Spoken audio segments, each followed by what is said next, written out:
The explosions lit up space like deadly fireworks. Captain Jake Morrison gripped his command chair as another plasma blast rocked the Liberty's edge. Red warning lights flashed across the bridge while his crew worked to keep the ship alive. "Hull, breach on Deck 7, shouted Lieutenant Karen Wells from her station. "Emergency teams are sealing it now." Jake watched the tactical display with careful eyes.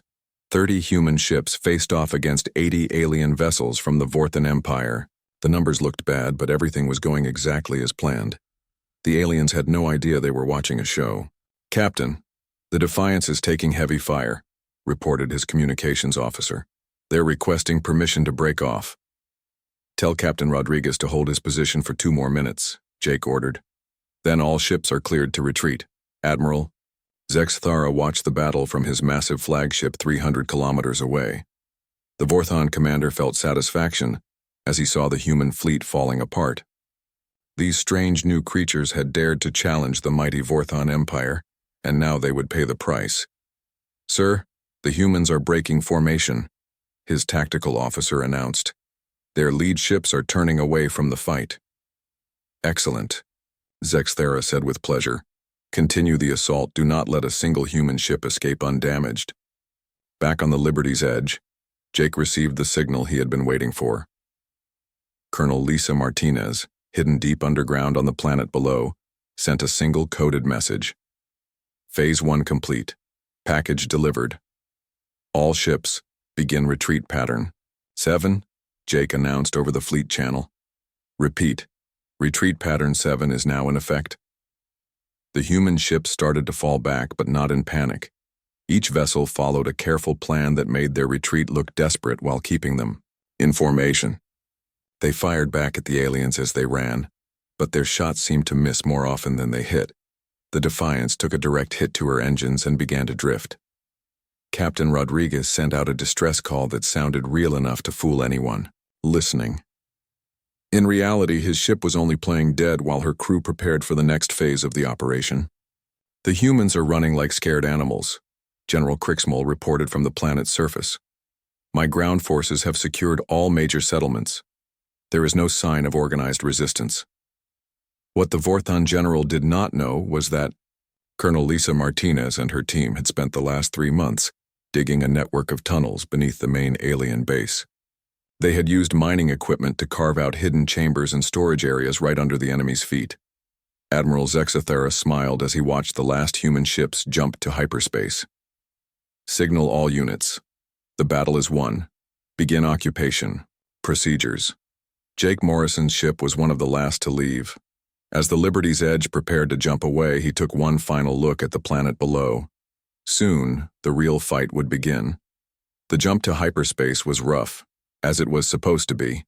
The human fleet scattered in different directions, each ship following predetermined routes to hidden staging areas. To any observer, it looked like a beaten force running for their lives. 3 hours later, Jake's ship arrived at coordinates that showed nothing on any scanner. But as the Liberty's edge dropped out of hyperspace, a massive space station became visible. The station had been hidden by advanced technology that made it invisible to all known detection methods. "Welcome back, Captain Morrison," came a voice over the communication system. "Admiral Taylor is waiting for your report." Jake made his way through the station's corridors to the command center. The place buzzed with activity as thousands of personnel prepared for the next phase. These were not the same soldiers the aliens had been fighting. These men and women looked different, moved differently, and carried weapons that seemed to hum with barely contained power. Admiral Sam Taylor stood before a massive tactical display showing the entire star system. He was a tall man with gray hair and eyes that seemed to see everything at once. When Jake entered, the Admiral turned and nodded. "How did it go, Captain?" "Perfect, sir. The aliens bought it completely. They think they won a great victory." "Good. And Colonel Martinez?" "Her teams are in position. The package was delivered exactly as planned." Admiral Taylor smiled, but it was not a pleasant expression. "Then it is time to show the galaxy what humans can really do." Across the system, other human ships were arriving at similar hidden bases. The force that the aliens had defeated was only a small part of humanity's real military power. The ships, that had retreated were mostly older vessels with standard crews. The real fleet had been waiting in the shadows. On dozens of worlds, news networks reported humanity's crushing defeat. Alien politicians spoke about the human threat being eliminated. Trade routes reopened as the galaxy relaxed, thinking the danger had passed. But in the deep tunnels beneath Kepler 442b, Colonel Lisa Martinez checked her equipment one more time. Her soldiers were not like the ones the aliens had fought above. These men and women had been changed, enhanced, made into something more than human. Their eyes glowed softly in the darkness, and their movements were too quick and precise to be natural. "All teams report ready," she whispered into her communicator. "Understood, Colonel," came Admiral Taylor's voice. "Operation begins in 72 hours. Make them count." The Battle of Kepler 442b was over, according to every news report in the galaxy. The Vorthon Empire had won a complete victory against the human forces. General Krixmol was already planning victory parades while Admiral Zexithara prepared to move his fleet to their next conquest. None of them suspected that the real battle had not even begun. 3 days had passed since the great battle above Kepler 442b. Across the galaxy, news channels showed the same story over and over. The mighty Vorthon Empire had crushed the human fleet in what experts called the most one-sided space battle in recent history. Ambassador Patricia Williams stood before the Galactic Council on the neutral world of Nexus Prime. Her face showed the perfect amount of defeat and sorrow as she addressed the gathered representatives from 47 different species. "The Earth government accepts the terms of the ceasefire," she said, her voice heavy with what sounded like genuine grief. "Humanity will withdraw from all contested systems and agree to the new territorial boundaries." The Vorthon delegate, AD, tall creature with blue skin and 4 arms, nodded with satisfaction. "The Empire is pleased that humans have finally learned their place in the galaxy." Patricia bowed her head as if accepting a terrible defeat. Inside, she felt proud of her acting skills. The real plan was working perfectly, and soon these arrogant aliens would learn what humans could really do when they stopped playing by everyone else's rules. Far from the diplomatic chambers, Admiral Sam Taylor sat in his hidden command center studying reports from across human space. The secret bases were all operational. The elite guard units were in position. Most importantly, the enemy had no idea what was coming. "Sir, we have confirmation from all stealth ships," reported Commander Alex Johnson. "The Phantom's Edge and her sister ships are in position around Kepler 442b. The aliens still cannot detect us." Admiral Taylor nodded. Alex Johnson was one of his best officers, a man who had volunteered for the enhancement program 5 years ago. The surgery and treatments had changed him into something more than human. His reflexes were 3 times faster than normal. His strength could bend steel bars. His mind could process tactical information at superhuman speed. "What about the other teams?" "All 40 strike teams are ready, sir. Each one has 12 enhanced soldiers with full equipment loads." Taylor smiled grimly. The aliens thought they knew what human soldiers looked like because they had fought the regular forces. They had no idea that humanity had been working on something completely different for the past decade. The enhancement program had been top secret from the very beginning. Only a few hundred people in the entire human government knew it existed. The volunteers had been soldiers who were willing to give up their normal lives to become living weapons.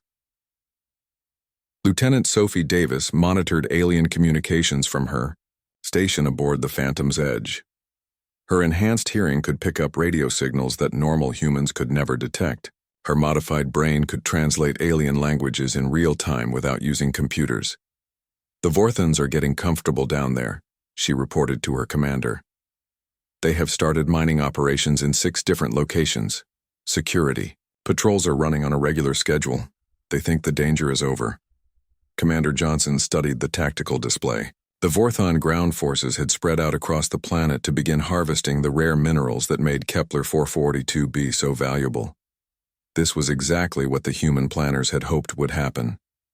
"Any word from Colonel Martinez?" "She reports all tunnel systems are complete. Her teams can reach any major Vorthon installation within 30 minutes. Down in the deep tunnels, Colonel Lisa Martinez checked her equipment one more time. Like all elite guard soldiers, She had been changed by the enhancement program. Her bones were reinforced with metal alloys. Her muscles had been rebuilt to be stronger and faster. Tiny computers in her brain helped her aim weapons and coordinate with her team. But the most important change was harder to see. The enhanced soldiers could think and react faster than any normal human. In combat, they moved like machines while keeping all their human creativity and adaptability. "Team leaders, report status," she whispered into her communicator. 12 voices answered her, each representing a squad of enhanced soldiers hidden throughout the underground network. Major Tony Rodriguez was positioned under the main Vorthan base. Captain Nicole Brown had her team near the planetary defense systems. Lieutenant Carlos Martinez was ready to take out the communications center. Each soldier carried weapons that looked like nothing the aliens had ever seen. The guns fired projectiles that could punch through Vorthan armor like it was made of paper. The energy weapons used power sources that made alien technology look primitive. "All teams ready, Colonel," Major Rodriguez reported. "The Vorthans have no idea we are here." Above ground, General Criximol walked through his new headquarters with satisfaction. The humans had been easier to defeat than he had expected. Their ships were destroyed, their soldiers were dead or captured, and their government was begging for peace. "Sir, we have another supply convoy arriving tomorrow," his aide reported. "The Empire wants us to double mining production." "Excellent. Send word to all outposts to increase their collection quotas." The general had no way of knowing that human soldiers were listening to every word he spoke. The enhanced teams had placed listening devices throughout the Vorthan installations during the 3 days since the battle. Back in space, Admiral Zexathara prepared to move most of his fleet to the next system.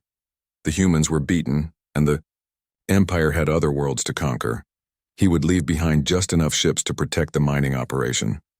"Admiral, shall we begin the fleet dispersal?" his tactical officer asked. "Yes. Leave 3 destroyers and a cruiser to guard the planet. The rest of the fleet will proceed to the Altair system." This was exactly what Admiral Taylor had been waiting for. The Vorthan fleet was splitting up, making them vulnerable to attack. Soon it would be time to show the galaxy what enhanced humans could do. In her underground command post, Colonel Martinez received the final signal. "All teams, this is base command. Operation begins in 60 hours. Remember, we are not just fighting for this planet. We are showing the entire galaxy that humanity is not to be underestimated." The enhanced soldiers checked their weapons and prepared for battle. They had trained for years for this moment. Soon, the aliens would learn that defeating the human fleet had been the easy part. The real war was about to begin. Fourth Han Outpost. 7 went silent at exactly 0347 hours. Sergeant Yixnall had been in the middle of his regular check-in call when his transmission suddenly cut off. The communications center tried to reach him again but got only static. "Commander," Yixtal frowned as he studied the status board. Outpost 7 was a small installation with 30 soldiers, positioned near the northern mining site. Equipment failures happened sometimes, but something felt wrong about this silence. "Send a patrol to check on Outpost 7, he ordered his aide. "Take a full squad and investigate." The patrol arrived at Outpost 7 2 hours later. What they found made no sense. The building was intact with no signs of damage. The power was still running and all systems showed normal status. But every single Vorthan soldier had vanished. "Sir, this is Patrol Leader Zixmar," came the report over the radio. "The outpost is completely empty. No bodies, no blood, no signs of fighting. It is like the soldiers just disappeared." Commander Yixtal felt a chill run through his body. 30 trained soldiers did not just vanish into thin air. "Search the area, check for human survivors who might be hiding in the wilderness." But the patrol found nothing. No human tracks, no weapon signatures, no evidence that anyone had been near the outpost. The soldiers had simply ceased to exist. 8 hours later, 3 more outposts reported the same problem. Outpost 12 went silent during a routine supply delivery. Mining Station 4 stopped responding to calls. Forward Base Alpha sent a distress signal that cut off after 2 seconds. General Crixmol called an emergency meeting with his senior officers. The pattern was impossible to ignore. Someone was attacking Vorthan positions but doing it in a way that left no traces. Could Human survivors be hiding underground? Asked Colonel Dexfar. Maybe they have tunnels we have not found. Our scans showed no large underground structures, the general replied. Besides, what human weapons could eliminate 30 soldiers without leaving any evidence? None of the Vorthan officers had an answer. Their technology was supposed to be superior to anything humans possessed. Their soldiers were trained warriors who could fight off attacks by primitive human forces. Yet something was picking off their outposts one by one. Deep in the tunnel network beneath the planet's surface, Major Tony Rodriguez led his enhanced team through passages that the aliens could never detect. His modified eyes could see perfectly, in complete darkness. His enhanced muscles let him move through spaces that would challenge a normal human. Target acquired, he whispered into his communicator. Outpost 15, 22 enemy soldiers, standard defensive positions. His team moved like shadows through the underground passages. Each enhanced soldier wore armor that absorbed sound and light, making them nearly invisible. Their weapons were designed to eliminate targets quickly and quietly. The attack on Outpost 15 lasted exactly 4 minutes. The enhanced soldiers emerged from hidden tunnel exits, neutralized all Vorthan guards, and disappeared back underground before any alarm could be raised. The alien soldiers never knew what hit them. Clean sweep, Rodriguez reported. No survivors, no evidence left behind. Colonel Lisa Martinez coordinated the attacks from her command center. Her enhanced teams were hitting targets across the planet in a carefully planned sequence. Each strike was designed to create maximum confusion, while revealing nothing about human capabilities. Team 7, report status, she called. Mining Station 6 is secure, came Captain Nicole Brown's voice. We have control of their equipment and data files. Team 3, forward base beta eliminated. No complications. The enhanced soldiers were not just destroying Vorthan positions. They were gathering intelligence, mapping alien defensive patterns, and preparing for the next phase of the operation. Every attack taught them more about Vorthan weaknesses. Lieutenant Carlos Martinez led his squad through the ventilation system of the main communication hub. His enhanced body could fit through spaces that would trap a normal human. His modified bones were strong enough to support his weight while crawling through metal ducts. In position above the main server room, he reported. 8 guards visible, standard patrol pattern. Execute when ready, came Colonel Martinez's reply. The attack was swift and brutal. The enhanced soldiers dropped through ceiling panels like deadly rain. Their enhanced reflexes let them target multiple enemies simultaneously. Their weapons fired rounds that could punch through Vorthan armor like it was cloth. The communication hub fell silent in less than 30 seconds, but this time, the enhanced soldiers did not disappear immediately. They began planting explosive charges throughout the facility while downloading alien communication codes and tactical data. General Kricksmol received the first reports of major attacks at dawn on the 4th day. The communication blackout meant he could not contact half of his forces. The attacks on mining stations had cost him millions of credits in equipment and resources. Sir, we have lost contact with 17 outposts and facilities, his aide reported with obvious fear. Whatever is doing this, it is moving faster than our response teams. Deploy all available forces, the general ordered. I want patrols, covering every installation. Double the guards at all critical facilities. But the enhanced soldiers were already moving to the next phase. Colonel Martinez gave the signal that every team had been waiting for. The time for secret strikes was over. Now it was time to show the aliens what enhanced humans could do in open combat. All teams, prepare for Phase 2 operations, she announced. Target the main Vorthan base. Full assault in 30 minutes. Major Rodriguez smiled as he received the order. His team had been mapping the main base for days, learning every corridor and defensive position. The Vorthans thought their fortress was impregnable, but they had never faced enhanced soldiers with weapons designed specifically to counter alien technology. Lock and load, people, he told his squad. Time to introduce ourselves properly. The storm was about to break over the Vorthan forces, and they had no idea how badly they had underestimated their human opponents. The alarm siren screamed across the main Vorthan base as reports flooded in from every direction. General Crixmole watched his tactical display in growing horror as red warning symbols appeared faster than his staff could count them.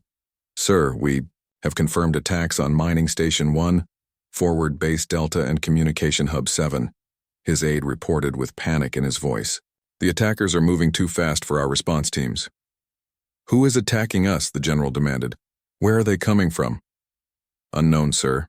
Our soldiers report seeing figures that move faster than anything should be able to move. They appear and disappear like ghosts." Admiral Zexathara received the emergency transmission while his fleet was still 3 hours away from the next system. The message from General Crixmole was filled with static and cut off several times, but the meaning was clear. Something impossible was happening on Kepler 442b.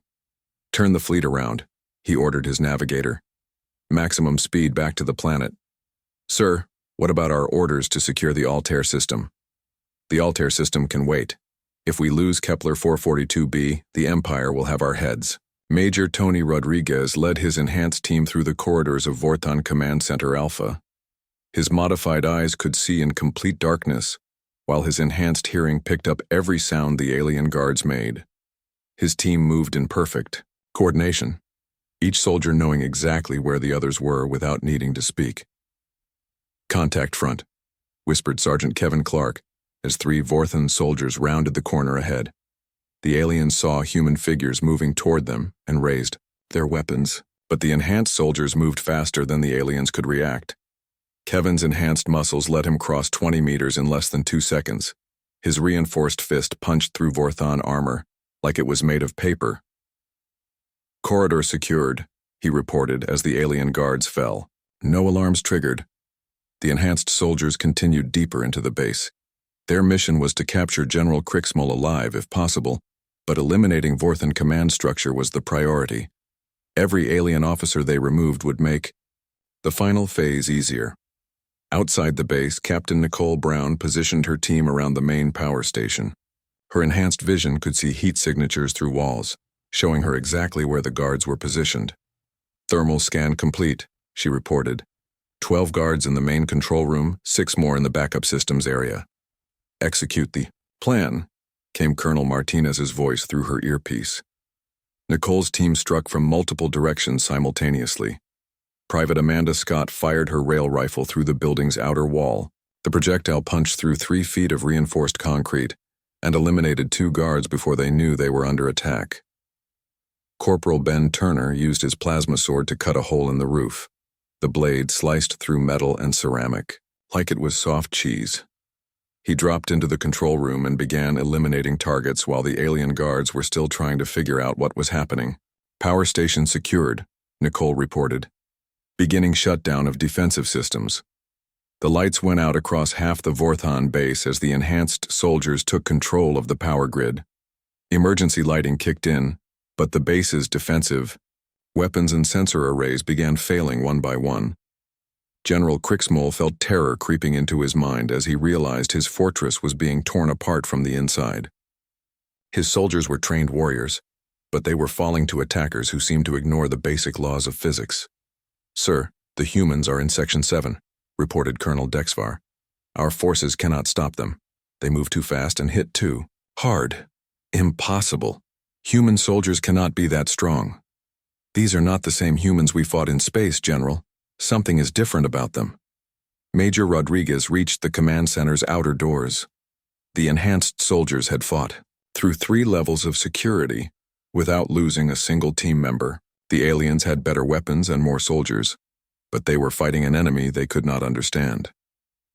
"Breach charges set," reported Corporal Helen Davis. "Ready to blow the doors." "Do it." The explosion tore through the reinforced entrance like it was made of cardboard. Enhanced soldiers poured through the smoking hole, their weapons firing with inhuman accuracy. General Crixmole's elite guards tried to make a stand, but they were facing opponents who could dodge energy beams and punch through armor with their bare hands. Lieutenant Sophie Davis monitored alien communications from her position in the captured communication center. Her enhanced hearing let her understand multiple alien languages at once while her modified brain processed tactical information at superhuman speed. "Colonel, I am picking up fleet movements." she reported. Admiral Zexathera is bringing his ships back. Estimated arrival time is 4 hours. Understood, came Colonel Martinez's reply. Signal Admiral Taylor. Phase 3 is approved. In space, the hidden human fleet received the go signal. Admiral Sam Taylor stood on the bridge of his flagship, watching as dozens of stealth ships began dropping their cloaking systems. The vessels that appeared were not the battered survivors the aliens had defeated days earlier. These were warships built with technology that incorporated everything humanity had learned about alien weaknesses. All ships report ready for battle, announced Captain Jake Morrison from the Liberty's Edge. His ship had been repaired and upgraded with weapons that the Vorthans had never seen. Excellent. Begin the approach to Kepler 442b. It is time to show the galaxy what human engineering can accomplish. Back in the Vorthan Command Center, General Crixmole found himself face to face with Major Rodriguez.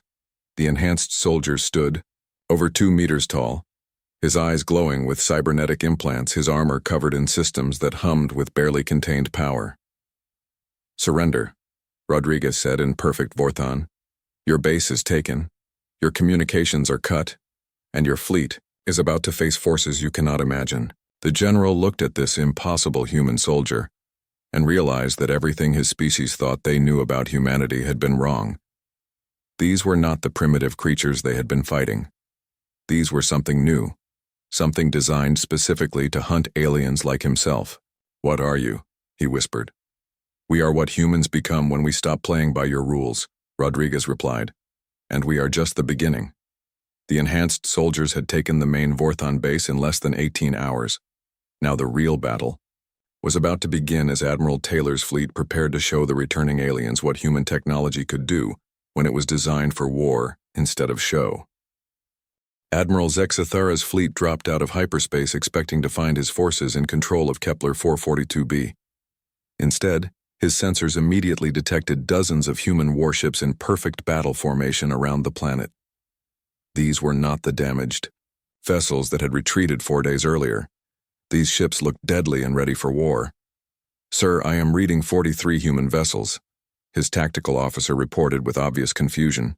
Their weapon signatures are unlike anything in our database. Impossible. We destroyed the human fleet. These must be reinforcements. But even as he spoke, Admiral Zexathera knew something was terribly wrong. The human ships moved with precision that suggested months of planning. Their formations were too perfect, their positions too well coordinated for a rescue mission. Admiral Sam Taylor stood on the bridge of his flagship, watching the Vorthan fleet struggle to understand what they were seeing. His ships had been waiting for this moment for over a year. Every weapon, every system, every tactical plan had been designed specifically to counter Vorthan technology. Admiral, the Vorthan fleet is moving into attack formation, reported Captain Jake Morrison from the Liberty's Edge. They still think they can win a straight fight. Let them try, Taylor replied. All ships, weapons free. Show them what human engineering can do. The battle began with the Vorthans firing their standard plasma cannons and energy torpedoes. The weapons that had dominated galactic warfare for centuries struck the human ships and simply disappeared. The human vessels were protected by shields that absorbed alien energy and converted it into power for their own systems. Our weapons are having no effect, the Vorthan tactical officer reported in panic.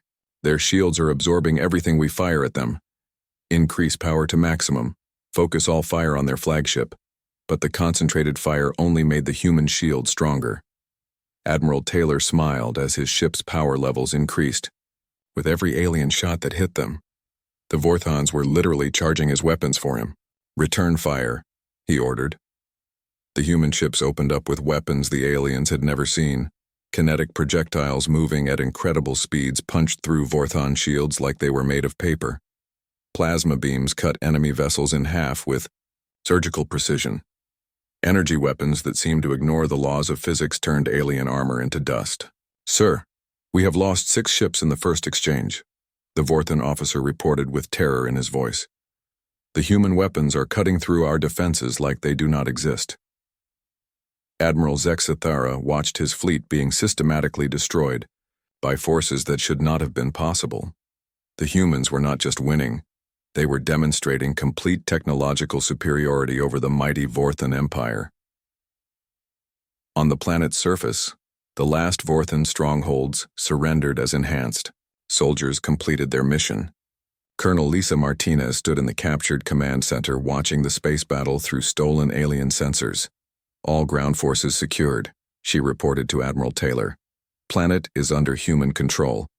Excellent work, Colonel. Your people performed perfectly. The space battle lasted exactly 37 minutes. When it was over, the entire Vorthan fleet had been either destroyed or captured. Admiral Zexathera found himself prisoner aboard a human vessel that seemed to be built from technology, decades ahead of anything his people possessed. News of the battle spread across the galaxy within hours. The species that had considered humans a minor threat suddenly realized they had been terribly wrong. Videos from Kepler 442b showed human soldiers performing impossible feats, while human ships destroyed one of the galaxy's most powerful fleets without taking significant damage. Ambassador Patricia Williams returned to the Galactic Council with a very different message than her previous surrender speech. This time she spoke from a position of strength that no one could ignore. The Earth government wishes to announce that humanity is prepared to take its place as a major galactic power, she said to the stunned representatives. We hope for peaceful relations with all species, but we will defend human interests wherever they are threatened. The Vorthan delegate, the same one who had gloated over humanity's supposed defeat, sat in shocked silence as footage from the battle played on screens around the chamber. His people's mighty fleet had been wiped out by forces that seemed to come from the realm of fantasy. How? He finally managed to ask. How did you hide such capabilities? Patricia smiled. Humans have always been good at adapting. While other species focused on building bigger weapons, we focused on building better bonds. While you made your soldiers stronger, we made ours smarter. While you conquered through force, we learned through observation. Within weeks, 3 major galactic empires requested non-aggression treaties with humanity. The Altarian Republic offered exclusive mining rights to human corporations. The Centauri Alliance proposed joint military exercises to learn human tactics. Captain Jake Morrison found himself promoted to admiral and given command of humanity's first major deep space fleet. The Liberty's Edge became flagship of the new Frontier Defense Force, tasked with protecting human colonies as they spread across previously contested systems. The enhanced soldiers who had made the victory possible were given new missions throughout human space. Colonel Martinez established the Enhanced Forces Academy to train the next generation of superhuman warriors. Major Rodriguez led the first Enhanced Diplomatic Protection Unit, ensuring that human ambassadors could negotiate from positions of absolute safety. Admiral Sam Taylor was recalled to Earth to brief the government on humanity's new galactic position. The secret fleets, hidden bases, and enhanced soldier programs were revealed to a select few leaders who would guide humanity's expansion into space. The galaxy has learned that underestimating humans is a dangerous mistake, he reported to the assembled officials. Every species now knows that we are not the primitive creatures they thought we were. The Battle of Kepler 442b became required study at military academies across the galaxy. Alien strategists spent years trying to understand how humans had managed such a complete deception, followed by such a devastating victory. But the most important lesson was simpler than any tactical analysis. Humanity had shown that they were the ultimate adaptive species. While others had grown comfortable with traditional warfare, humans had redesigned everything from the ground up. They had enhanced their soldiers, rebuilt their technology, and created strategies that no alien mind had considered possible. The age of human expansion had begun not with conquest, but with revelation. The galaxy had discovered that the small, seemingly weak species from Earth was actually the most dangerous predator in known space, and humanity was just getting started.